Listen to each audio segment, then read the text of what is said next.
강의죠. 예. 그리고 첫 강의고 오늘은 민법 시간입니다. 그래서 여러분하고 민법을 같이 할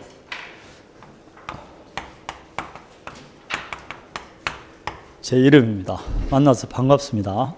예, 반갑습니다. 원래 이제 옛날에는 첫 강의하면 오리엔테이션을 해서 공교사 과목은 어떤 것이고 이런 거 이야기하는데 요즘 워낙 잘 알고 계시죠. 그리고 공부도 어떻게 해야 된다는 건 다 알기 때문에 바로 수업 들어가고 그렇게 합니다. 그런데 이제 제가 그냥 간단하게 팁을 하나 드릴까 생각이 듭니다. 한 10분 정도만 하도록 할게요. 뭐냐면 우리는 공부를 할 때 이제 다들 그러죠. 시험을 위해서 공부한다 이렇게 말하지 않습니까?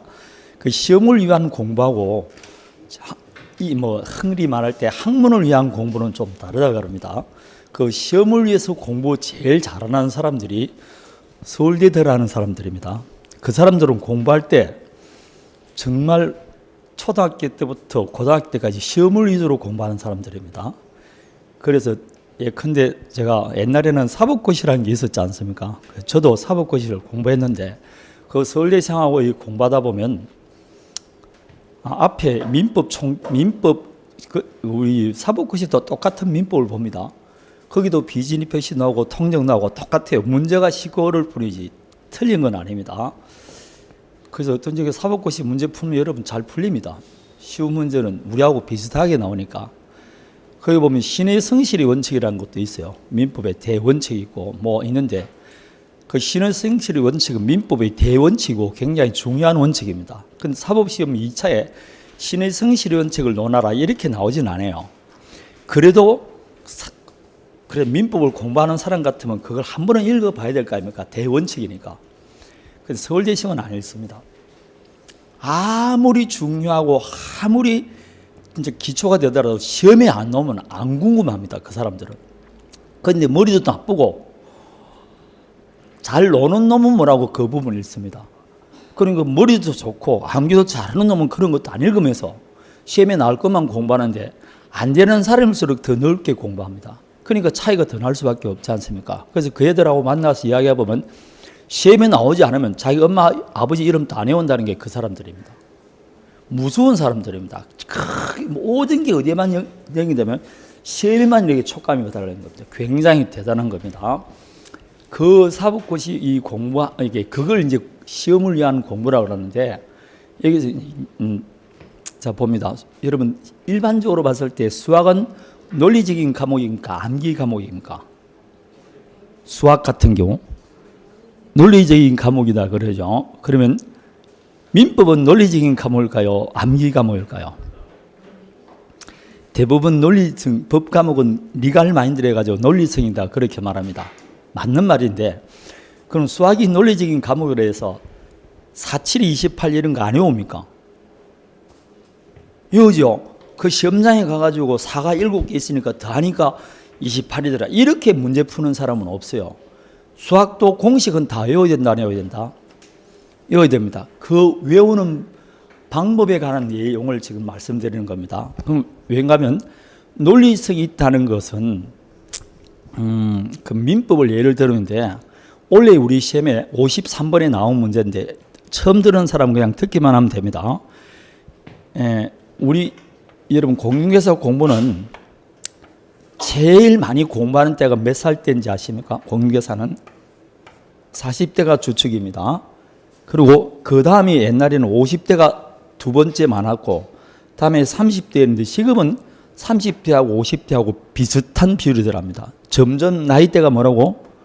적어집니다. 그래도 제일 많이 공부하는 나이대는 40대입니다. 공인중개사는 40대가 거의 반을 차지할 정도로 40대가 많습니다. 그럼 이 사람은 20대 공부했으면 벌써 자기 공부한 때가 20년이 지난 사람들이에요. 그걸 전자에서 하는 이야기입니다. 전자에서. 40대가 공부를 한다 이 말입니다. 그러면 이 나이 많은 사람들은 단순 암기하라고 하면 이 암기를 안 해요. 항상 나이 많은 사람은 이해를 시켜달라고 합니다. 이해를 하지 못하면 또 안 돼요. 그러면 이제 그 민법이 이해하는 과목, 논리적인 과목이니까 보는 겁니다. 예컨대 우리가 공부할 때 합의라는 걸 배웁니다. 합의는 그냥 쉽게 말하면 조합의 재산 공유 형태로 보면 됩니다. 조합이란 공동사업을 위한 출자계약을 조합계약이라고 하는데 여러분 딸기 영농조합 이런 거 들어봤습니까? 서산 무슨 영농조합, 그 조합이 공동사업을 해서 딸기를 공동 생산해서 판매하기 위해서 모인 단체입니다. 그걸 뭐라 한다고? 조합이라고 그래요. 그럼 조합에는 조합 재산이 있을까 없을까요? 그 조합 재산은 누구 거냐? 조합원들의 공동 소유겠죠. 그 조합 재산을 공동 소유한 걸 합의라 그렇게 말해요. 예, 공유란 말 들어봤습니까? 아버님이 아파트 한 채를 아들, 딸에게 넘겨주고 돌아가셨다. 그럼 아들, 딸이 아파트를 두 사람이 뭐 한다? 공동 소유합니다. 그걸 줄여서 뭐라고? 공유한다 이렇게 말합니다. 그러면 당연히 조합원들이 갑, 을, 병이 이렇게 세 사람이 있을 경우 이 사람들도 지분이 있을까 없을까요? 있겠죠. 조합을 결성할 때 돈을 얼마나 내냐에 따라서 지분이 달라지는 겁니다. 자, 이제 봅니다. 그 갑이 자기가 지분이 있었는데 사망을 했어요. 그 사망하면 그 지분은 상속이 될까 안 될까요? 자, 이게 가만 보세요. 시골에서 평생 딸기만 지었던 아버지가 조합을 결성해서 딸기를 조합원이 돼서 딸기 생산을 하고 있어요. 근데 돌아가셨어요. 근데 그 지분을 평생 서울에서 회사에 다니는 아들, 딸들에게 지분을 넘겨주면 그 사람들이 이제 조합원이 되는 겁니다. 그럼 그 조합원들은 아들, 딸들은 딸기를 생산한 적이, 그럼 그 조합이 운영이 되겠어요, 안 되겠어요? 그럼 조합을 결성하는 목적이 달성이 안 되잖아. 그래서 합의자가 사망하게 되면 지분은 상속이 안 되는 겁니다. 이해되겠습니까? 상속되면 곤란하죠. 요즘 조합 제일 많이 결성하는 게 변호사입니다. 그럼 합동사무소란 말 들어봤습니까? 변호사가 세 사람이 모여가지고 사무실 하나를 구하는 겁니다. 그럼 이제 안에 직원들 몇 사람 구하면 된다? 사무장을 한 사람 구하는 겁니다. 그럼 인건비가 줄어들고 사무소 비용이 줄어들죠. 지금 변호사들 3분의 1만 잘 되지 3분의 2는 지금 변호사들 정말 힘듭니다. 사무실 없는 변호사도 많아요. 그래서 핸드폰 하나만 갖고 다니는 사람들이 있습니다. 원래는 내가 부산 변호사는 부산 일만 받는데 지금은 전국을 돌아다니는 변호사 많아요. 200만 원 주더라도 지금 변호사 많습니다. 개인 변호사에 고용된 사람 월급 500만 원, 550밖에 안 됩니다. 그렇다고 보너스 있는 것도 아니고 자기가 차 운전하고 다 다니면 그 돈 안 됩니다, 여러분. 그거. 그런 변호사들이 조합을 결성합니다. 그런데 변호사 중 한 사람이 사망했다 해서 그 지분이 아들, 딸들에 상속이 되면 아들, 딸들은 변호사 자격 정도도 없는데 그 들어오면 되겠습니까? 그래서 상속이 안 되는 겁니다. 그러면 이 지분을 처분할 때 지분 처분하는 겁니다. 마음대로 처분하면 될까 안 될까요? 딸기를 모르는 사람이 들어오면 안 될 거잖아. 그래서 지분 처분할 때는 전원 동의가 있어야 돼요. 그럼 합의금을 분할 청구할 수 있을까 없을까요? 아니 딸기를 지금 다른 사람 조합을 결성해서 잘하는데 하기 싫으면 자기가 탈퇴하면 되지. 그 재산을 분할하자 지 마음대로 할 수는 없는 겁니다. 그래서 합의 재산은 뭘 안 된다? 분할 안 됩니다. 그럼 합의가 시험에 나오면 이 세 가지 위해서는 시험 문제 답 나온 적이 단 한 번도 없습니다. 무조건 합의는 요 세 가지에서 답이 나와요. 사법고시가 나오든 뭐 변리사가 나오든 간평사가 나오든 다 같아요. 이 세 가지를 외우는 겁니다. 그런데 제가 합의 지분이 상속이 안 되는 이유를 제가 설명드렸죠. 이해됐습니까? 안 됐습니까? 왜 안 되는지 이해되겠죠? 그렇게 설명하는 게까지가 뭐라고? 논리적인 거예요. 그러면 설명을 들으면 이제 여러분은 답답 안 하죠? 왜? 논리적으로 이해가 됐으니까. 그런데 여기까지 하고만 끝마치면 안 됩니다. 이 말은 이렇게 논리적으로 내 다 이해하고 있다는 것을 시험 감독관이 물어보는 거잖아. 물어보는 거는 뭐로 낸다고? 시험으로 내는 거예요. 그러면 시험은 내가 이렇게 논리적으로 했다는 걸 표출해야 된다, 안 해야 된다? 표출하기 위해서는 요 논리적인 것을 내가 뭘 하고 있어야 된다고? 암기를 하고 있어야 돼. 이해만 하고 암기를 안 하면 그 사람이 논리적으로 생각했는지 아닌지 알 수가 없잖아. 그래서 시험에는 어떻게 놓냐? 그냥 합의자가 사망했을 경우 상속이 되느냐 안 되느냐 원래 이게 정답이었어요. 그것만 물어보지 왜 상속이 되는지 안 돼? 안 물어본다니까. 근데 이 40대는 어디까지만 공부하느냐? 아, 이해했어. 그럼 이해하면 마치 자기가 암기된 것처럼 생각하는데 안 된다니까. 그럼 어떻게 하느냐? 제가 여러분한테 이제 이거 암기 방법을 가르쳐 드립니다. 뭐 두문자를 딴다든지 연상 작용을 한다든지 막 온갖 걸 다 합니다. 두문자도 욕도 붙이고 뭐 야릇한 것도 붙이고 다 합니다. 그거 내가 저도 공부를 했으니까 그때 외웠던 걸 다 해드리는 겁니다. 그래서 뭐 정발해소라고 들어봤습니까? 정지조건은 효력 발생 요건이고 해제 조건은 효력 소멸 조건이다. 정발해소 그런데 우리 어릴 때는 그래요. 발정해서 외웠어요. 그게 훨씬 더 외우기 쉬운 겁니다. 그렇게 외우는 겁니다. 뭐 내가 인격적으로 모독되거나 말거나 시험장 시험 답만 잘 치면 될 거 아닙니까? 그렇게 하는 겁니다. 그래서 이것도 전처는 이게 분할 상속이 안 된다 이렇게 외웁니다. 외울 때는 전처는 분할 상속이 안 된다. 이거는 전원 동의 없이는 처분할 수 없고 상속도 안 되고 뭐도 안 된다. 분할도 안 된다. 이렇게까지도 논리적이라 할 수 있습니다. 근데 이렇게 해줬는데도 불구하고 한 달 지나면 뭐 전처라 그랬는데 그 뒤에 게 생각이 안 납니다. 시험장에 가보면 더 생각이 안 납니다. 여러분 시험장 가보면 한 문제당 50분을 주지 않습니까? 민법 50분, 개론 50분 주죠. 그 50분 중에서 답안지 옮겨 쓰는데 보기보다 시간이 굉장히 많이 걸립니다. 왜냐하면 모의고사 칠 때는 2, 5, 1, 3 이렇게 해서 옮겨 쓸 수 있지만 시험장에 가보면 하나 잘못 옮겼으면 1년이 날아가기 때문에 하나 보고 하나 옮기고 이렇게 합니다. 그러다 한 4, 5번 보면 아직 안 풀고 체크해낸 문제가 있기 때문에 그 문제를 다시 읽고 문제를 옮깁니다. 그럼 이게 여러분 40문제 옮기는데요. 5분 정도 걸린다고 봅니다. 5분에서 몇 분 걸린다고? 10분 정도 걸립니다. 그럼 그 분에 벌써 10분, 5분 걸리니까 결국 40문제 푸는데 몇 분 정도에 투입되느냐면 40분 정도가 투입된다. 이 말은 1분에 한 문제입니다. 1분은 60초죠. 그러면 한 문제당 5지 선당이니까 5문항이 있어요. 그럼 5지 선당에 1분이니까 60초에 해야 되니까 결국 한 문항당 뭐라고? 12초 정도입니다. 근데 12초라는 것이 여러분 문제는 한 문항도 한 문항에 두 줄도 있고 세 줄도 있잖아. 그걸 몇 초에 내에 읽어야 된다고? 평균적으로 봐서 12초 내에 읽어야 돼요. 문제는 12초 읽는데 이게 여러분 한 번 읽고 내가 정답을 못 봤다. 다시 읽으면 몇 초 지나가는 거야? 20초죠. 그럼 분명히 다른 문제에 영향을 미치게 되어 있습니다. 그리고 5분 남았습니다. 그러면 산술적으로 풀었을 때 5분에서는 몇 문제가 남아 있어야 됩니까? 우리가 1문제 한 문제씩 풀어야 되니까. 맞잖아요. 근데 지금 5분 남았습니다. 옮겨 썼어요. 그러면 산술적으로 몇 문제 남아있는 게 원칙이라고? 근데 5분 남았습니다. 이제 딱 5문제 남았죠. 못 풉니다. 안 풀립니다. 그때부터는 뭐 문제가 눈에 들어오지를 않는다니까. 결론적으로 말하면 40분도 안 해요. 왜냐하면 5분 남았습니다 했을 때는 그 뒤에 원칙적으로 딱 할 것 같은 5문제 남아있는 게 정상인데 안 된다니까. 안 됩니다. 결국 35분 정도 안에 뭐라고 문제를 다 풀어야 그래도 그 뒤에 문제를 안심하고 푸는 거지. 5분 남았습니다.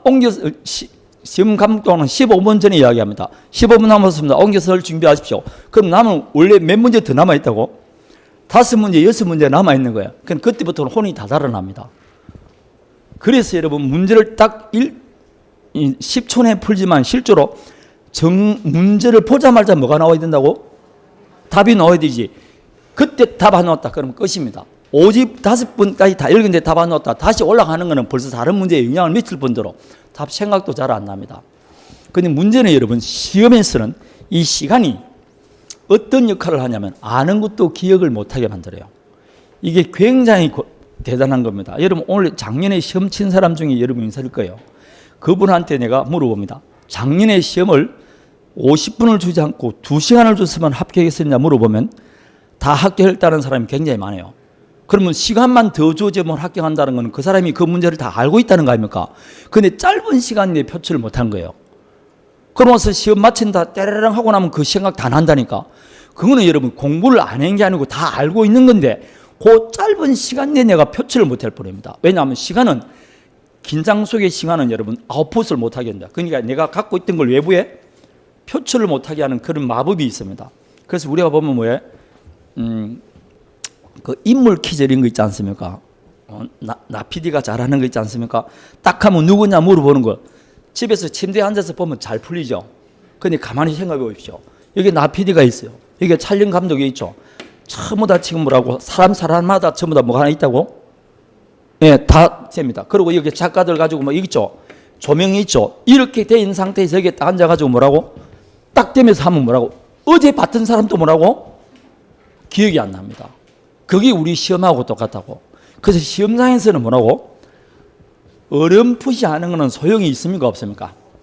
절대로 안 됩니다. 하나를 알아도 뭐라고? 확실하게. 하나를 알아도 확실해야 되지 절대로 어렴풋이 하는 것은 소용이 없습니다. 어렴풋이 하는 거는 그냥 안 하는 게 좋습니다. 안 하는 게 좋다. 그런데 그럼 결국은 여러분 딱 보자마자 바로 암기가 튀어나와야 됩니다. 그럼 제가 여러분한테 여기까지 다 해드리고 뭐 두 문자도 논리적으로 설명해주고 암기할 방법까지 해주는데 여러분은 이 암기를 할 때 어떻게 하면 좋으냐? 지금 너무 시간이 자꾸 하니까 그 안타까워서 하는 말입니다. 이렇게 하면 좋은데 이제 봅니다. 이거는 뭐 외국에서도 실험했고 우리나라 국내에서도 실험한 정평단 과학적인 이야기입니다. A그룹과 B그룹인데 30개의 단어를 줍니다. 요 30개 단어는 뭐 예컨대 전화번호가 10개, 사자성어 10개, 영어 단어 10개, 이렇게 30문제를 줍니다.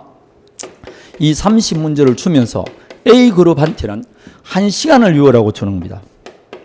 몇 시간을 외운다고? 1시간을 외우라고 주는 겁니다.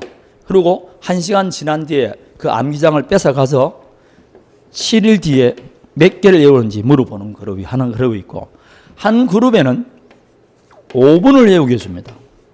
5분. 매일 외우게 합니다. 5분씩. 그래서 6일간 줍니다. 그러고 나서 7일째 되는데 얼마 외웠는지 물어보는 겁니다.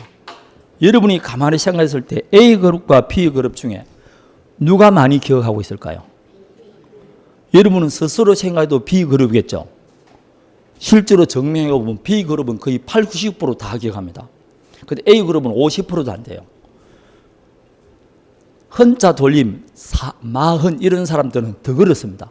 일주일 지나면 아무것도 기억 안 납니다. 근데 전 인생을 통틀어 봤을 때 이 사람은 공부에 몇 시간을 투자했습니까? 1시간. 이 사람은 5분씩 6일이면 30분이죠. 이 사람은 인생 반밖에 공부에 투입 안 했어요. 근데 효율은 뭐라고? 훨씬 높습니다. 그럼 당연히 여러분도 어느 부분을 찾아가야 된다고? 이 B그룹을 해야 되는 겁니다. 그래서 공부는 여러분 하나라도 확실히 할 때는 오래 보는 게 아니에요. 오래 보는 게 아니고 뭐라고 해야 된다고? 자주 봐야 돼요. 이게 가장 대표적인 겁니다. 특히 암기가 안 되는 사람은 매일 보세요. 예컨대 봐봐요. 합의 지분은 상속이 된다 안 된다? 내가 논리적으로 설명했죠? 그럼 그 뒤로부터는 여러분이 외워야 돼요. 그럼 어떻게 외우느냐? 합의 지분이 상속이 안 된다? 하루 종일 외우지 말고 아침에 딱 가가지고 그리고 이제 오늘은 없으면 다음 주부터는 뭘 암기했는지 암기할 걸 내가 여러분한테 나눠드립니다. 다른 거 눈에 띄지 말고 그것만 딱 암기하는 겁니다. 거기도 설명 다 들어가면 그걸 그냥 오늘 이걸 죽일 거야. 그런데 학문은 그렇게 죽는 게 아닙니다.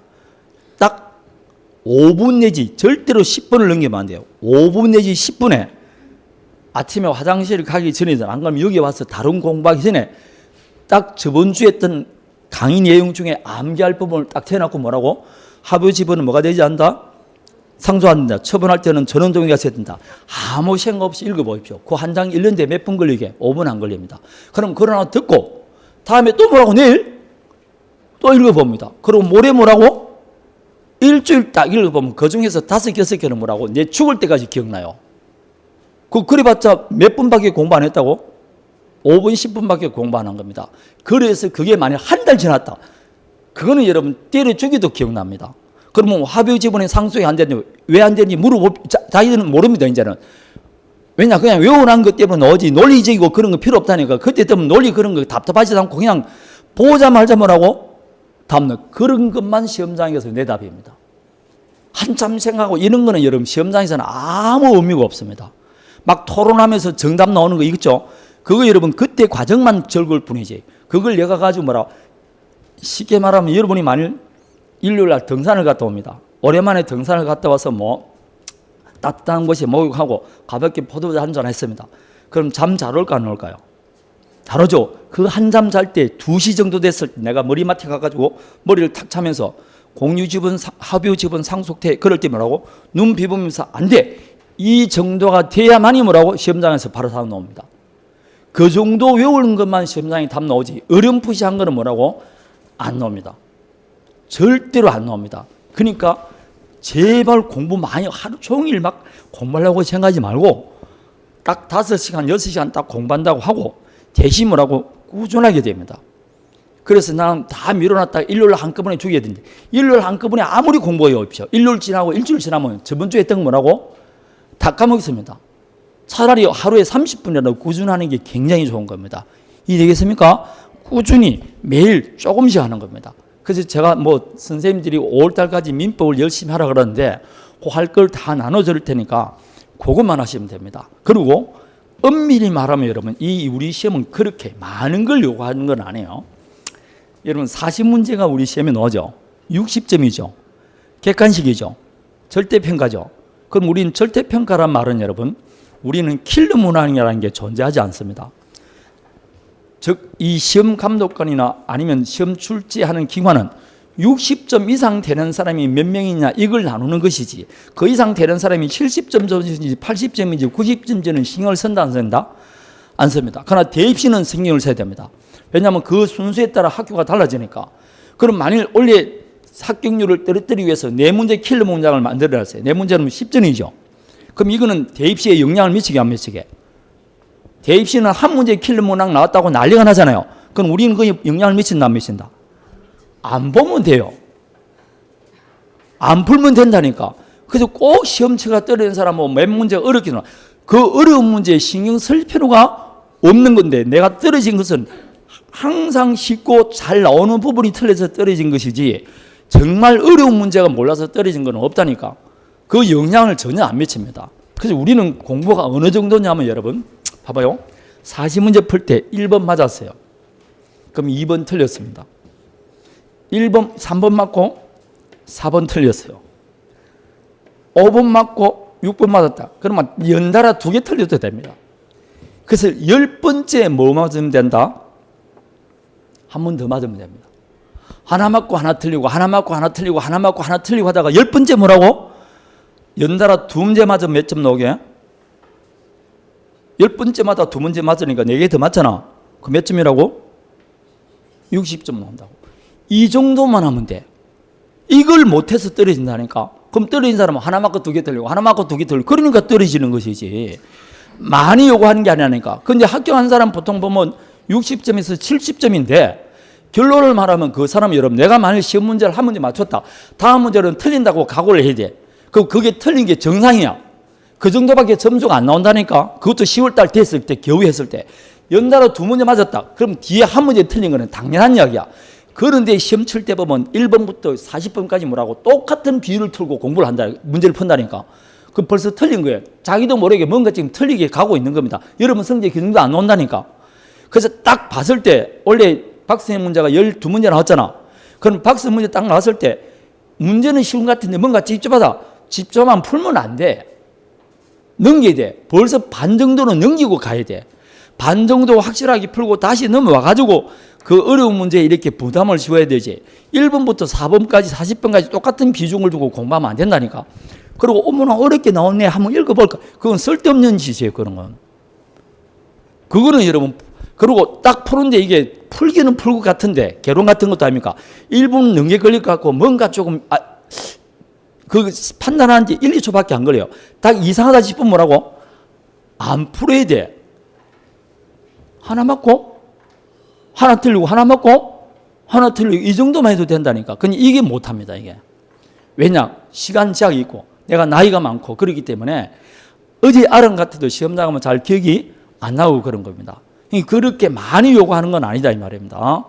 그럼 우리 책이 지금 100점으로 만들어진 책입니다.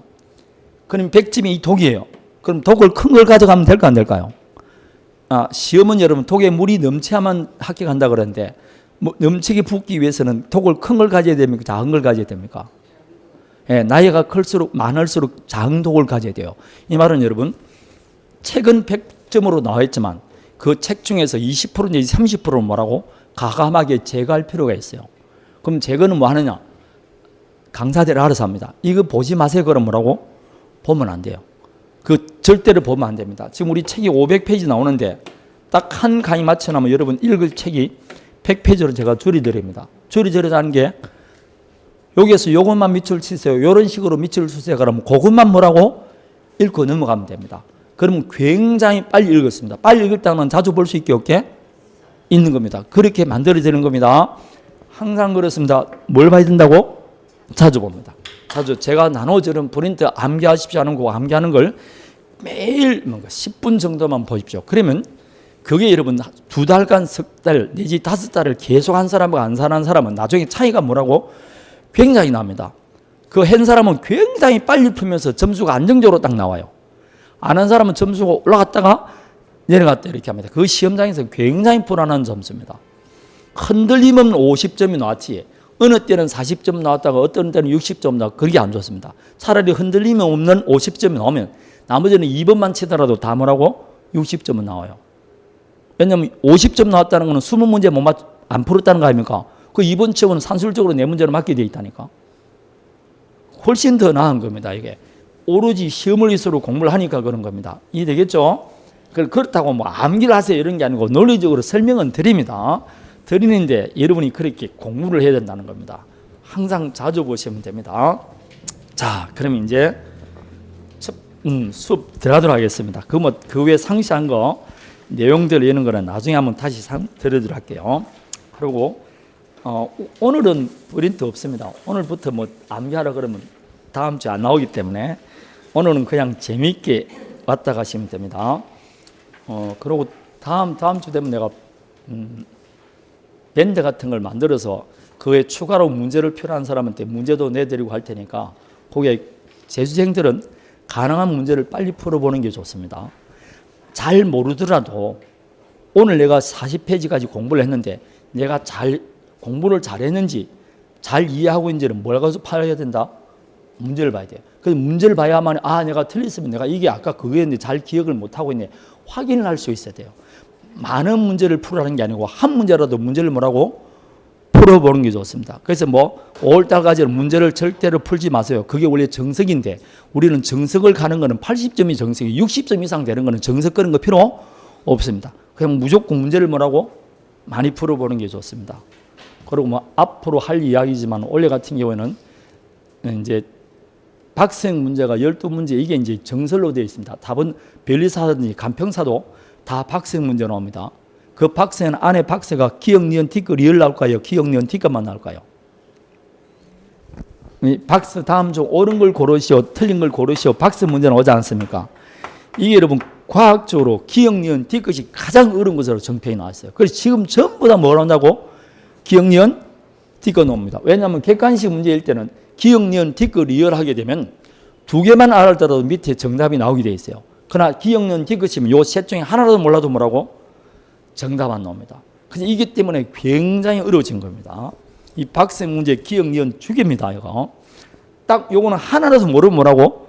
안 풀리게 돼 있습니다. 찍지를 못하게 돼 있어요. 그래서 기억, 니은은 딱 쉬운데 티끌 하나가 잘 모른다든지 기억, 티끌은 알겠는데 니은 모른다. 이거 찍을 수가 없어요. 무조건 틀리게 돼 있습니다. 이게 이렇게 만들어 놨습니다. 그 이제 박생 문제를 새로 만들어 가지고 여러분한테 이제 다 만들어 드리고 그렇게 할 겁니다. 박생 문제를 다 새로 딱 분별합니다. 그 박생 문제를 기왕에 놨던 기출 문제를 다 박생으로 문제를 바꿔서 이제 내는 것들입니다. 그런 거 해드릴 테니까 여러분은 그냥 제가 말씀드린 것만 좀 하시면 됩니다. 자, 그러면 이제 먼저 책 28페이지를 봅니다. 민법의 의의라고 되어 있는 건데 이제 간단하게 상식적인 걸 좀 봅니다. 그럼 법은 뭐냐 이렇게 말하는데 사람은 사회 공동생활을 하죠. 혼자 살 수가 없습니다. 그럼 사람이 여러 사람이 모여서 살아야 되는데 당연히 공동생활을 하다 보면 분쟁이 생길까 안 생길까요? 생깁니다. 이 분쟁을 미연에 방지하거나 아니면 생겼을 때 이걸 해결할 수 있는 수단이 필요합니다. 그래서 사람은 공동생활할 때 지켜야 될 법칙이 있습니다. 반드시 지켜야 될 법칙 이걸 준칙 혹은 규범이다 이렇게 말합니다. 이 준칙과 규범인데 이 규범에 크게 두 가지가 있습니다. 대표적인 게 종교 규범도 있을까 없을까요? 이게 오래된 종교 규범이 있겠죠. 도덕도 있을 것이고 아니면 뭐 관습도 있을 겁니다. 이런 규범들이 있고 그 수많은 규범 중에 하나가 뭐가 있느냐? 법이 있습니다. 따라서 이 법도 사람이 공동생활할 때 지켜야 될 규범이다 이렇게 보면 됩니다. 이렇게 우리는 다른 사람과 관계를 맺을 때 법으로 맺어진 관계도 있고 법 외의 관계도 있습니다. 이렇게 맺어진 관계를 생활관계라고 그러는데 요 법으로서 맺어진 생활관계를 우리는 법률관계라 이렇게 말합니다. 요걸 법률관계라고 그러고 요 법 외의 규범으로 맺어진 관계를 우리는 인간관계다 이렇게 말합니다. 그러면 이 둘 다 규범은 규범인데 어떻게 틀리느냐? 요 인간관계는 뭐가 없느냐? 강제성이 없습니다. 근데 반해서 요 법률관계는 뭐가 있냐? 강제성을 가집니다. 이게 양자가 틀립니다. 예컨대 지하철에 일요일날 6시에 친구하고 만나서 등산을 가기로 약정을 했습니다. 근데 친구가 6시에 안 나타났어요. 그럼 친구하고 만나기로 약속했다. 약속도 지켜야 된다, 안 지켜야 된다? 그것도 규범의 일종입니다. 그런데 안 지켰어요. 그렇다고 그 친구를 상대로 손해배상 청구할 수 있습니까? 강제형 청구할 수 있습니까? 안 됩니다. 그거는 무슨 관계다? 인간관계입니다. 인간관계는 이행하지 않더라도 강제할 수가 없는 거예요. 그게 규범 중에서도 틀리는 관계입니다. 그런데 법률관계는 틀립니다. 예컨대 갑이 갖고 있던 아파트를 을에게 매매를 합니다. 자, 언뜻 봐서도 이 두 사람 사이는 인간관계입니까? 법률관계입니까? 매매계약을 체결했다는 것은 법률관계겠죠. 그럼 원래는 두 사람은 남남이었는데 매매계약서에 도장 찍음과 동시에 매도인은 매수인에게 예컨대 대금을 사모하기로 약정했어요. 그럼 갑은 을에게 대금 달라 할 권리가 생깁니까? 안 생깁니까? 예, 대금 달라 할 권리가 생기는 겁니다. 거꾸로 을은 대금을 다 줬으면 소유권 이전 받을 뭐가 생긴다? 권리가 있는 거죠. 그럼 대신 매매계약 체결했으면 그 아파트 소유권은 취득할 수 있지만 대신 뭘 줘야 되는 겁니까? 대금 줄 의무가 있는 거죠. 거꾸로 갑은 대금을 받았으면 뭘 줘야 된다? 소유권 이전해 줄 의무가 있는 거죠. 이 두 사람 사이에 권리 의무가 생깁니다. 그렇게 하기로 약속을 한 거예요. 되겠습니까? 예, 약속을 지키라. 이걸 민법적으로 말하면 계약을 이행하라 이렇게 말합니다. 약속을 지키란 말이나 계약을 이행하리나 말 똑같습니다. 근데 약속을 안 지켰죠? 그러나 강제할 수 없습니다. 근데 약속을 안 지킨다. 즉 계약을 이행 안 합니다. 예컨대 매도인이 대금은 다 받았음에도 불구하고 소유권 이전을 안 해줍니다. 그러면 여러분이 매수인 같으면 계속 매도인이 소유권 이전 등기 안 해주면 여러분은 어떻게 할 수 있습니까? 대금은 다 주는데 매도인이 소유권 이전 등기 안 해줍니다. 오늘 상식적으로 뭐 어떻게 하면 됩니까? 소유권 이전 등기해달라고 이야기해야 되겠죠? 안 해주면 소유권 이전 등기해달라고 뭘 제기합니까? 소제기합니다. 소제기한다는 건 누구한테 구함을 구한다? 국가의 도움을 구한다는 겁니다. 그러면 국가는 두 사람 부릅니다. 너 두 사람 매매계약 했느냐? 했습니다. 그럼 약속이죠. 규범이잖아. 지켜라. 이행하라 그럽니다. 그래서 매도인에게 너 소유권 이전 등기해주라 이렇게 말합니다. 그래도 안 해주죠. 그럼 요 을은 이전 등기해달라는 판결문을 가지고 단독으로 등기소에 가서 등기 신청을 딱 하면 갑의 의사와 관계없이 소유권 이전 등기를 바로 해줘버립니다.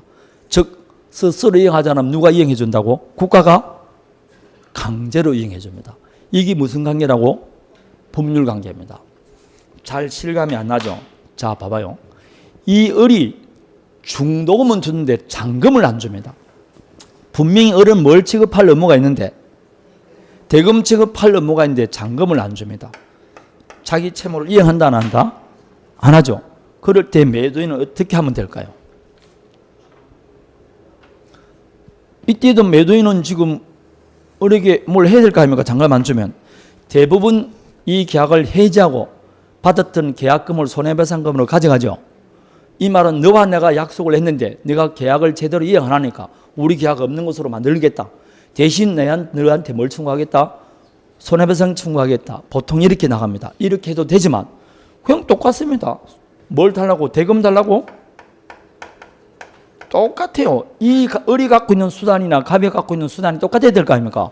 돈 달라고 소제기합니다. 하기 전에 요 을이 갖고 있는 토지가 있겠죠.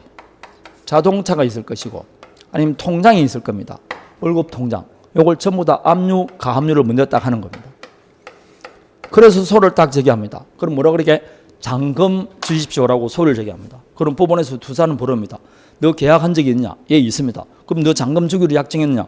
했습니다. 주라! 이렇게 말합니다. 근데 너 을이 안 주죠? 안 주면 이 경우 국가가 강제합니다. 근데 이 갑이 을에게 돈 달라 할 권리가 있지 아파트 달라 할 권리는 없잖아. 그럼 요건 지금 돈은 아니죠. 요걸 전부 다 뭐로 바꾼다? 돈으로 바꿉니다. 돈으로 바꾸는 과정을 뭐라 한다고? 경매라고 해요.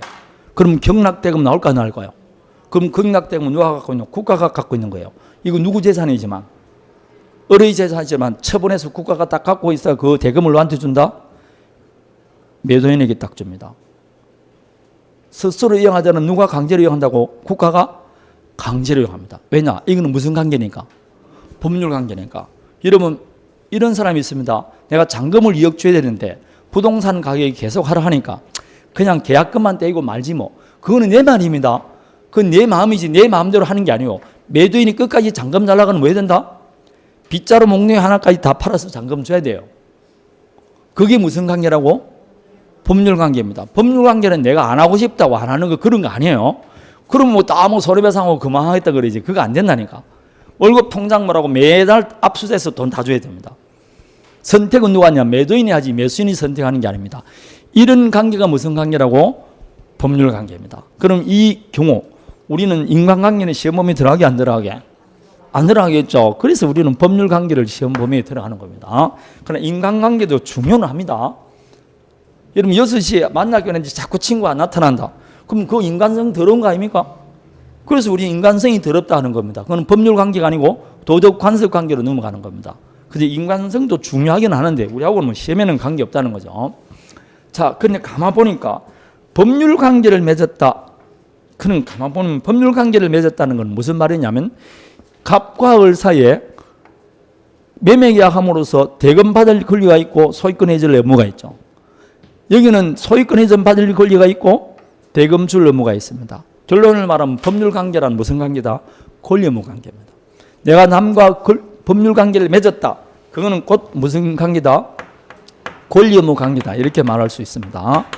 그럼 여기서 이제 그럼 권리가 뭐고 의무가 뭐냐? 이게 이제 철학적인 것인데 현재 이제 통설은 권리란 법이 인정하는 힘을 권리라고 합니다. 법이 인정하는 힘인데 법은 국가가 강제한다 그랬죠. 그럼 풀었으면 국가가 공적으로 인정하는 힘이 뭐라고? 권리입니다. 그럼 국가가 인정하는 힘이기 때문에 그 힘을 누가 보장해 준다? 국가가 보장해 주는 겁니다. 너에게 소유권 이전 받을 권리가 있구나.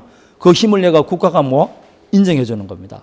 그런 걸 권리라고 합니다. 따라서 내가 남과 법률 관계를 맺었다는 것은 권리 의무를 주고받는 관계다. 이렇게 말할 수가 있는 겁니다.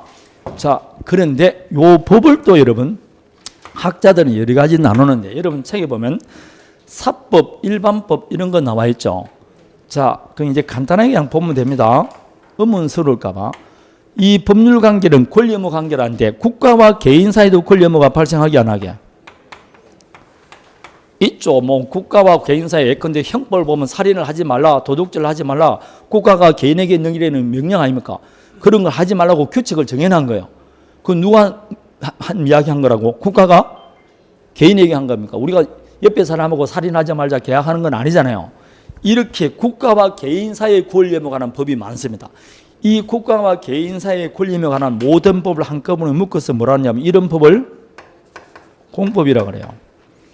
그래서 공법 중에 대표적인 헌법, 형법, 행정법 그런 것도 있습니다. 그 수많은 공법 중에 여러분은 국토의 계획 및 이용에 관한 법률, 건축법 이런 걸 농지법 이런 걸 배울 뿐입니다. 이해되겠습니까? 그럼 공법이라는 법은 공법 1조 이런 건 없어요. 그 수많은 공법 중에 여러분은 공인중개사와 관계 있는 법을 배운다는 것이지 공법 1조 이런 건 없다는 뜻입니다. 형법, 행정법, 국토법 이런 걸 한꺼번에 묶었을 때 뭐라 그런다고? 공법이다 이렇게 말합니다. 다음에 개인과 개인 사이의 권리의무에 관한 법도 있을까 없을까요? 이 개인과 개인 사이의 권리의무에 관한 법을 한꺼번에 묶었을 때 뭐라 한다? 개인 사자 붙여서 사법이라고 합니다. 그 사법에 해당되는 대표적인 게 뭐가 있다? 민법입니다. 따라서 민법, 상법 이런 것들입니다. 그래서 대학교에서 헌법을 청구하거나 형법을 청구하면 공법학자라 그러고 민상소법을 민법이나 상법을 청구하면 사법학자 이렇게 말합니다. 그래서 다른 데와는 달리 서울대는 옛날에 법대생 360명인가 이렇게 뽑았어요. 그래서 그때 2학년 때부터 사법학과, 공법학과 이렇게 나눴던 겁니다. 이게 공법학과, 사법학과랍니다. 민법과 상법이 대표적인 사법입니다. 자, 그럼 우리 민법은 공법에 속한다, 사법에 속한다? 근데 여기서 이제 그럼 우리 민법은 사법에 관한 총칙인데, 그러면 시험에 가끔 가다 보면 우리가 배우는 비진의 표시나 사기 강박을 물어보면서 비진의 표시는 공법행위에 적용되느냐 자꾸 물어봅니다. 사기 강박은 소송행위에 적용되느냐 이렇게 물어보면 소송은 국가가 법원에서 하는 거죠. 그럼 법원은 국가 아닙니까? 그럼 국가가 뭐 하는 거는 공법행위입니다. 따라서 소송행위도 무슨 행위다고? 공법행위입니다. 그럼 우리 민법 앞으로 배울 이런 것들은 공법에는 적용될까 안 될까요? 안 됩니다. 우리는 무슨 법이라고?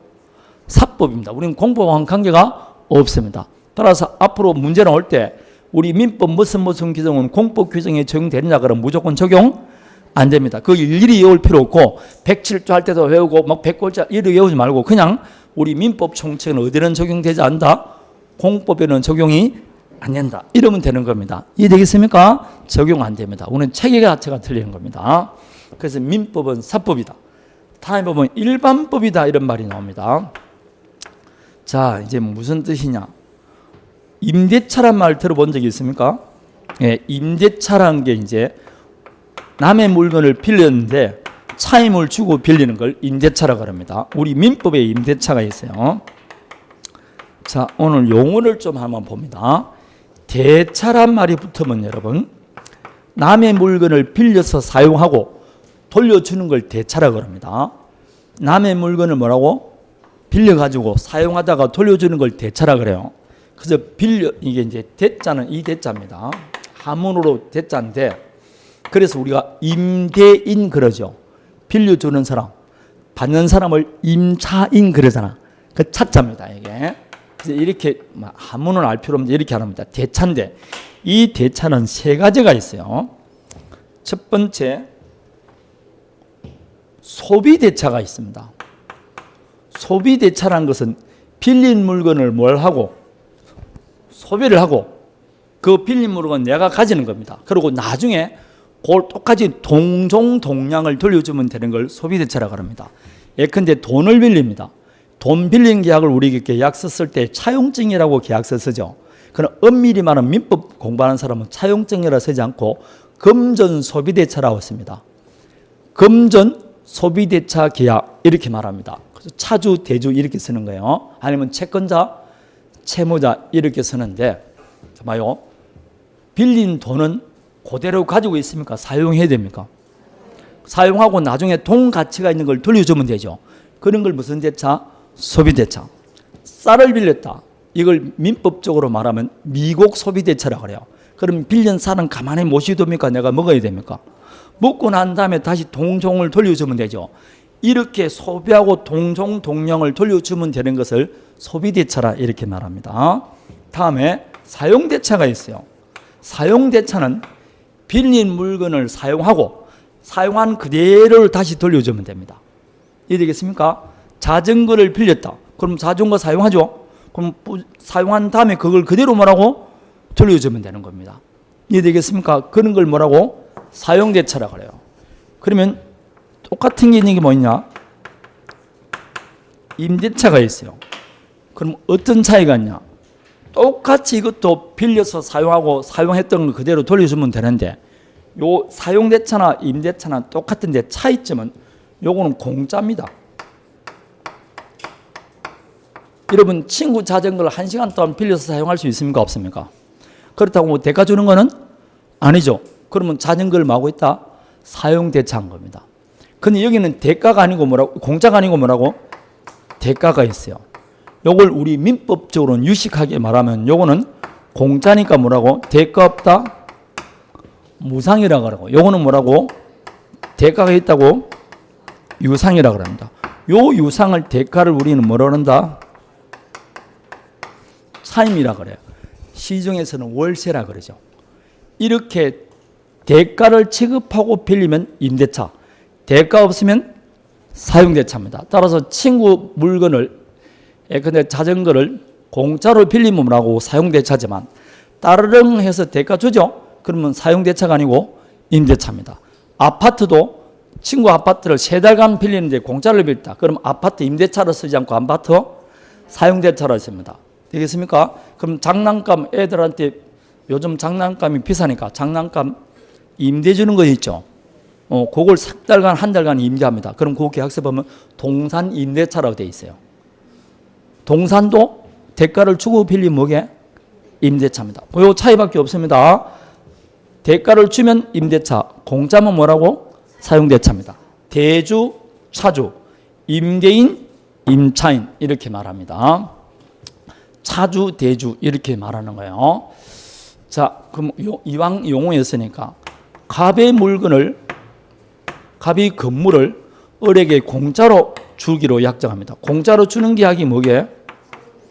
정유계약입니다. 대가 없이 넘겨주는 겁니다. 그럴 때 주는 사람을 뭐라 그러게? 정여자라고 그래요. 받는 사람을 수정자 이렇게 말합니다.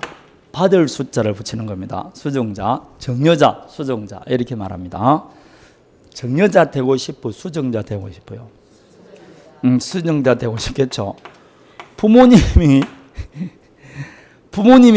건물 하나 갖고 계십니다. 그런데 돌아가셨어요. 그럼 뭐가 일어납니까? 상속이 자에게 일어나겠죠. 그러면 이 상속 받는 사람을 뭐라 그럴까요? 그렇습니다. 상속인이라 그럽니다. 그럼 부모님은 상속해 주는 사람이죠.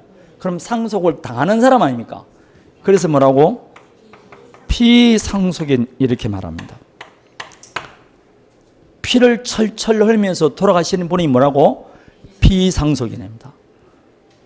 여러분은 어디에 가까워지고 있습니까? 상속인이 가까워지고 있습니까? 그럼 아직 괜찮은 거네. 조금씩 어떤 쪽으로 가까워진다고? 피상속인으로 가는 겁니다. 피를 철철 흘리는 겁니다.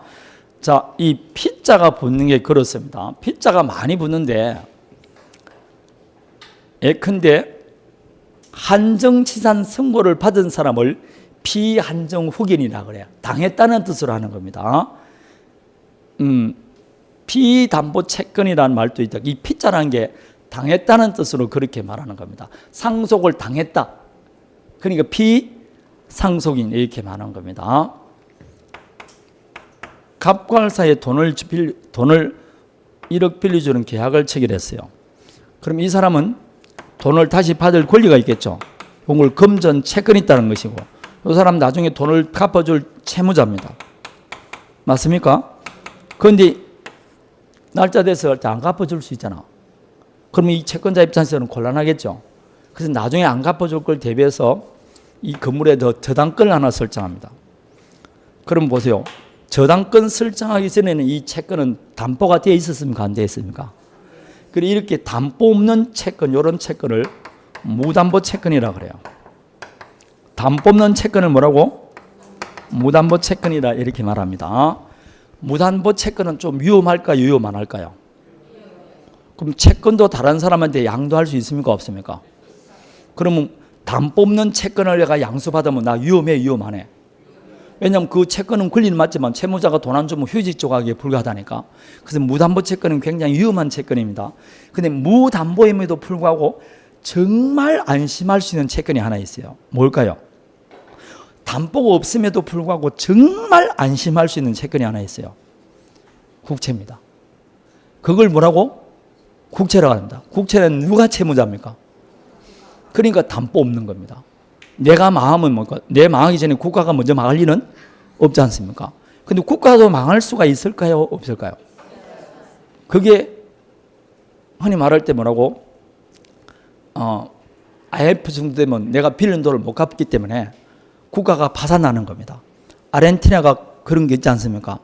자, 그러면 우리나라 국채가 있을 것이고 미국 국채가 있으면 어느 게 더 안심할 수 있을까요? 미국 국채입니다. 이해되겠습니까? 그래서 미국 국채는 전 채권 중에서 가장 안전한 채권입니다. 그럼 우리나라 수출이 잘 되겠죠? 이제 간단하게 이야기하면서 수출이 잘 되면 우리나라가 수출을 딱 했을 때 받아올 때는 한국 돈을 받아옵니까? 달러를 받아옵니까? 그럼 달러를 우리나라에 사용 못하겠죠?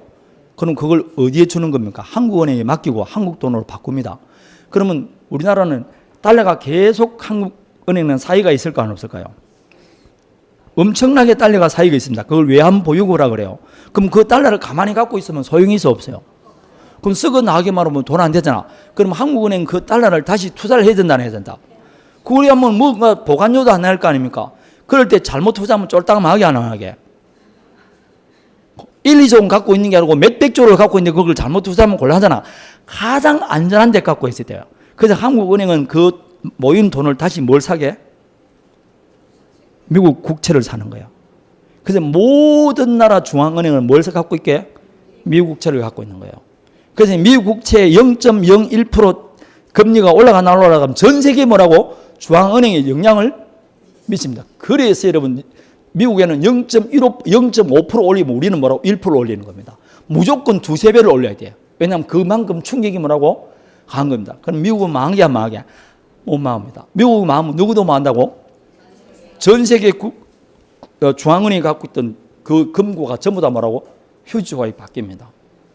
그렇게 바뀌는 겁니다. 그게 이제 기축통화의 위력이고, 그럼 미국은 뭐 장부상으로 보면 적자지만 계속 뭘 찍어내면 된다고? 달러를 찍어내면 됩니다. 그래도 달러는 부족해야 안 해요. 전 세계 달러가 계속 부족하다고 그러잖아. 그렇게 찍어내도 뭐라고? 부족합니다. 왜냐하면 전 세계 거래를 뭐로 하기 때문에? 달러가 하기 때문에 그렇습니다. 그래서 이게 상관관계가 있는 겁니다. 자, 그런데 이 아파트에 저당권을 설정했어요. 그럼 이 채권이 이제 담보가 돼서 안 됐어요. 그 담보된 채권입니다. 요 담보된 채권을 뭐라고 할게? 피담보채권이에요. 담보당한 채권이라는 뜻입니다. 이해되겠습니까? 담보가 되어 있는 채권을 뭐라 한다고? 피담보채권이라고 합니다. 이 말을 나중에 굉장히 자주 합니다. 피담보채권이라는 것 때문에 이 피자라는 게 당했다는 뜻을 합니다. 피고인을 그러죠. 고소를 당한 사람, 피고인 이렇게 말합니다. 고소를 당했다는 뜻을 합니다. 그래서 원고, 피고할지도 피고소를 당한 사람 그렇게 하는 겁니다. 피자는 다 그런 뜻으로 사용한 거예요. 자, 우리 민법에 임대차가 있어요. 이 임대차는 여러분 차임을 취급하고 빌린 게 임대차인데 뭘 빌리냐에 따라서 토지를 빌릴 수도 있고 건물 빌릴 수도 있고, 건물도 주택이 있고 상가도 있고 사무실도 있겠죠. 다음에 외국인이 빌릴 수도 있고 내국인이 빌릴 수도 있습니다. 누가 빌리든 민법 임대차는 다 적용됩니다. 이 말은 모든 사람, 모든 물건, 모든 시기에 차별 없이 다 적용되는 법, 이런 법을 일반법이라고 그래요. 그런데 똑같은 임대차인데 여러분 주택임대차 보호법이라고 들어본 적이 있습니까? 상가임대차 보호법 있잖아. 이것도 임대차가 이게 아니게 다 같은 임대차잖아요. 그러나 이 법은 모든 임대차에 적용되는 게 아니고 어디만 적용된다? 주택에만 적용되는 법입니다. 이렇게 특정한 사람, 특정한 물건, 특정한 시기에만 적용되는 법을 무슨 법? 특별법이다. 이렇게 말합니다. 자, 그러면 여러분이 만일 주택의 임대차가 들어갔다. 주택임대차 보호법이 먼저 적용됩니까? 민법 임대차가 먼저 적용될까요? 그렇죠. 먼저 적용하려고 이 법을 만들었잖아. 그래서 특별법 우선의 원칙 이렇게 말합니다. 특별법 우선의 원칙, 그래서 먼저 적용되는 겁니다. 자, 물어봅니다. 여러분이 아파트나 아니면 단독주택에 임차를 들어간데 월세 몇 번 밀리면 해지할 수 있습니까? 월세 몇 번 밀리면. 주택 우리 시험에도 자주 나옵니다. 2기라고 되어 있어요. 2번입니다. 상가는 근데 주택은 몇 개라고? 2기입니다. 그럼 주택임대차 보호법에 2기 연차면 해지할 수 있다는 규정이 있을까 없을까요? 주택임대차 보호법에 없습니다. 없습니다. 여러분 정답은 맞췄습니다. 이기연차하면 해제할 수 있는데 법조문이 없습니다. 그래서 뻔뻔하게 있다고 잘 합니다. 보지도 안 해놓고 없습니다. 근데 왜 이기연차한다는 게 맞을까요? 왜 그러냐? 민법에는 몇 기연차하면 해제할 수 있다 되어 있다? 이기입니다. 그럼 여러분 특별법을 만들 때 일반법과 특별법 내용이 같으면 특별법을 만들 필요가 있어요, 없어요? 그래서 특별법이란 일반법과 다른 것만 법에 규정되어 있지 같은 거는 규정을 안 합니다. 그럼 특별법에 규정이 안 되어 있는 것은 무슨 법정밖에? 그래서 주택임대차법에 몇 기 연차하면 해제할 수 있다는 규정이 없기 때문에 무슨 법?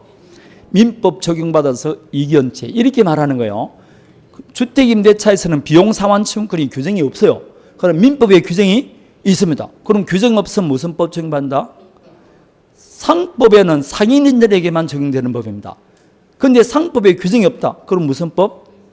민법입니다. 여러분 공인중개사법의 규정을 딱 보는데 적용이 공인중개사법에 규정이 없어요.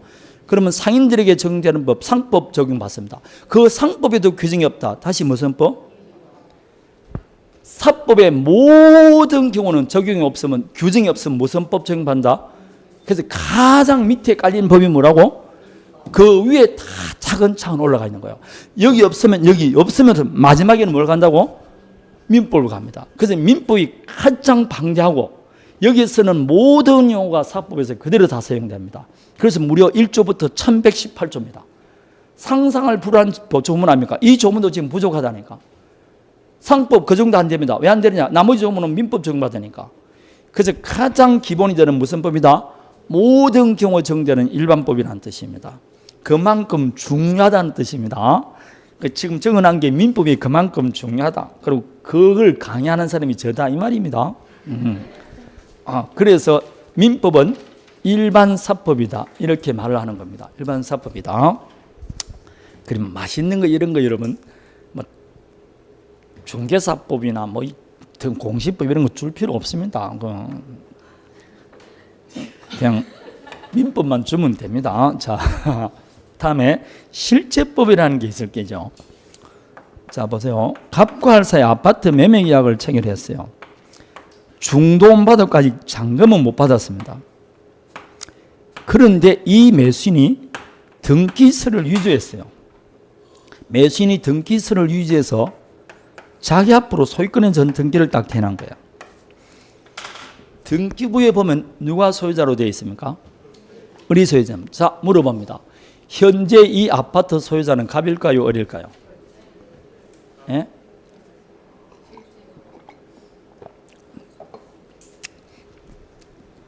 방금 말할 때 이제 실체적 권리관계 어쩌고 방금 말씀하셨죠. 시험상에서는 여러분 절대로 실체적 어떤 거 물어보는 게 아니고 소유자가 갑이냐 을이냐 할 때 단순히 갑이다 을이다 이렇게 대답할 버릇을 길러야 돼요. 그 중간에 찌지지 말하는 거는 그거 시험상에서는 전혀 도움이 안 됩니다. 그건 왜인가 하면 자기 스스로는 위안이 되지만 시험장에서는 그게 아무 의미가 없는 겁니다. 그냥 모르더라도 찍어서 맞은 사람은 맞췄고 모르면 모르는 겁니다. 여러분 1번, 2번을 충해서 둘 중에 하나인 것 같아요. 시험장이 참 묘합니다. 1번, 2번, 3번, 4번, 5번이 있어. 그럼 공부를 굉장히 잘하는 사람이 있어요. 근데 딱 보니까 1번, 2번, 3번은 답이 아닌데 4, 5번 중에 하나가 답인 것 같아요. 그래서 딱 해서 4번을 찍은데 답이 5번이었어요. 이 사람 틀렸죠. 그런데 이 사람은 공부를 안 해서 안 했는데 가끔가다 한 번씩 봤는데 언젠지 모르지만 요거 하나는 딱 외우고 있어요. 그래서 이걸 팍 답을 찍었어요. 평균적으로 했을 때 공부를 많이 하고 실력이 좋은 사람 누굽니까? 이 사람이에요. 그러나 객관식을 안 봐줍니다. 객관식은 이게 만약 주관식 같으면 여러분 뭐뭘 쓰시라고 그러면 이 사람 몇 개를 써줄까요? 하나, 둘, 셋. 그걸 많이 썼겠죠. 점수 많이 갑니다. 그게 주관식이에요. 그러나 객관식은 뭐라고? 아무 차별을 두지 않습니다. 오히려 이 사람은 공부를 잘하는 사람을 취급해버립니다. 이게 객관식이라니까. 안타깝게 틀려. 이거 객관식은 안타깝게 틀려 있다는 거 기억 안 해줍니다. 그냥 아느냐 모르냐 이거밖에 모르는 겁니다. 셋 중에 다 틀리고 둘 중에 하나다 이렇게 해온 사람이나 그냥 모르고 틀린 사람이나 똑같이 취급합니다. 그러나 실력은 이 사람이 훨씬 우수합니다. 그래서 평소에 강의를 하는 자이 말을 하고 보면 그 사람이 말을 잘하고 굉장히 잘하는 것처럼 보여. 그러나 시험 치면 틀릴 수가 있다는 겁니다. 우리는 무조건 이런 사람이 돼야 돼. 4개는 모르더라도 똑똑한 놈 한 놈 아는 게 훨씬 낫다는 겁니다. 그래야만이 의심 없이 풀고 확실하게 풀고 뭐라고 이 안정적인 점수가 나오는 겁니다. 그 제가 A냐 B냐 갑이냐 을이냐 딱 물어볼 때 두 중에 하나를 선택해야 돼. 아니 무슨 생각을 하는 거는 똑같아. 답은 말할 때는 뭐라고? 갑 아니면 을, 이 둘 중에 하나만 이야기하라고. 절대로 중간에 쭈지지 이야기하지 마세요. 그거는 자기를 속이는 겁니다. 갑일까요 을일까요? 을이다. 자 여러분 등기에 지금 갑이라고 을이라고 되어 있죠. 그럼 여러분 이 건물의 소유권이 갑인지 을인지 정하는 것은 등기법에서 정할까요? 민법에서 정할까요?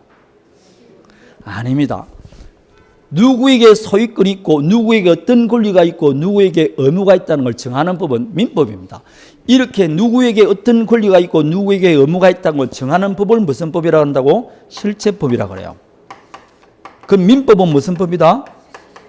그러면 여러분 무슨 뜻인가 하면 우리 민법에서 갑과 사이에 매매계약하고 매수인의 대금 다 줬다. 그럼 이제 을이 소유권을 취득한다. 그럼 누구에게 소유권이 있다? 을에게 소유권이 있다고 민법에서 정했죠. 그 소유권이 있다는 것을 남한테 알려주기 위해서 뭐라고? 등기를 하는 겁니다. 그럼 민법이 누굴 부른다? 등기를 부르는 겁니다. 불러서 이 사람이 소유자니까 너가 등기를 해라 이렇게 명령을 내립니다. 그럼 그 명령을 받아서 뭘 한다고? 등기하는 것밖에 안 되는 거예요. 근데 내가 을이 소유자가 아니고 갑이 소유자인데 등기부 을이 소유자로 되어 있어요. 그럼 소유권이 누구한테 있다고 정하는 것은 무슨 법이라고? 실제법에 정했죠? 그럼 잘못됐잖아. 그럼 부르는 겁니다. 너 왜 이렇게 내가 소유자라고 갑이라 했는데 네가 등기가 을하고 되니? 이 등기는 잘못된 등기지 않느냐? 지워라 이렇게 말합니다. 그럼 이 등기는 무슨 등기? 무효 등기예요. 등기가 소유권을 결정하는 게 아닙니다. 민법에서 결정하는 겁니다. 그럼 민법 등기는 그냥 뭐라고?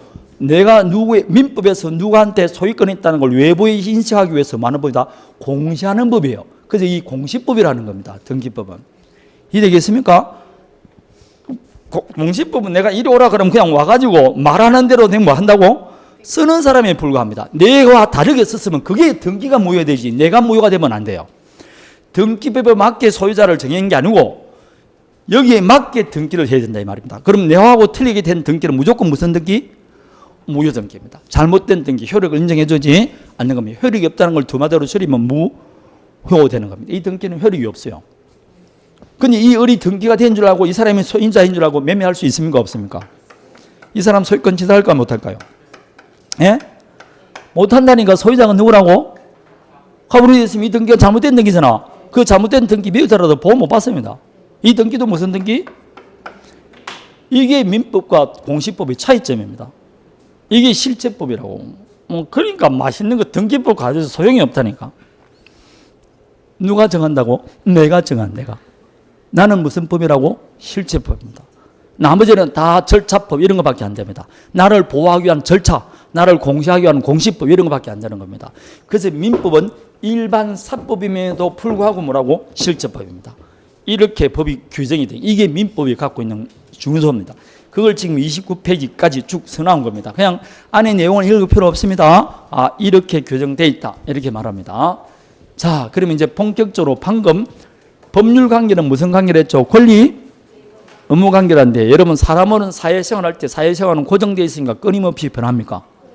그럼 끊임없이 변하면 법률 관계가 변한다는 건 결국 뭐가 변한다? 권리 의무가 변하겠죠. 권리 의무가 변하는 것을 권리 의무의 변동이라고 말합니다. 그런데 권리 뒤에는 뭐가 숨어 있습니까?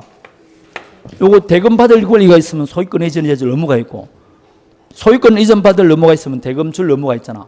이렇게 권리 의무가 있는데 사람은 권리 위주로 생활할까요? 의무 위주로 생활할까요? 당연히 권리 위주로 생활하죠. 그래서 이 법이라는 것 자체가 원래 권리를 쟁취하는 가운데서 서류가 된 게 이 법입니다. 그래서 모든 우리나라는 물론이고 민법 다 그렇습니다. 모든 나라는 다 실제로는 권리 의무 관계지만 법은 뭘 위주로 규정되어 있다? 권리 위주로 규정되어 있습니다. 따라서 이걸 권리 의무 변동이지만 권리 입장에서 보면 그냥 뭐라고 하면 된다? 권리 변동 이렇게 말합니다. 따라서 내가 남과 법률 관계를 유지한다는 것은 끊임없이 권리를 주고받는 관계입니다. 얘기했습니까? 그래서 오른쪽 권리 변동의 이렇게 말합니다. 원래는 권리 의무의 변동 그래야 되는데 뭘 위주로 공부한다고? 권리 위주로 공부하니까 권리의 변동 이렇게 말합니다. 그리고 밑에 1번은 방금까지 설명했던 내용들입니다. 무슨 종교법은 인간관계 이런 것들이 있습니다. 밑줄 치고 외우면 안 돼요. 오늘 보고 다음에 거는 전혀 안 봐도 되는 겁니다. 자, 그럼 지금부터 이제 본격적으로 권리 변동을 살펴봅니다. 좀 쉬었다 할까요? 네, 10분 쉬었다 할게요.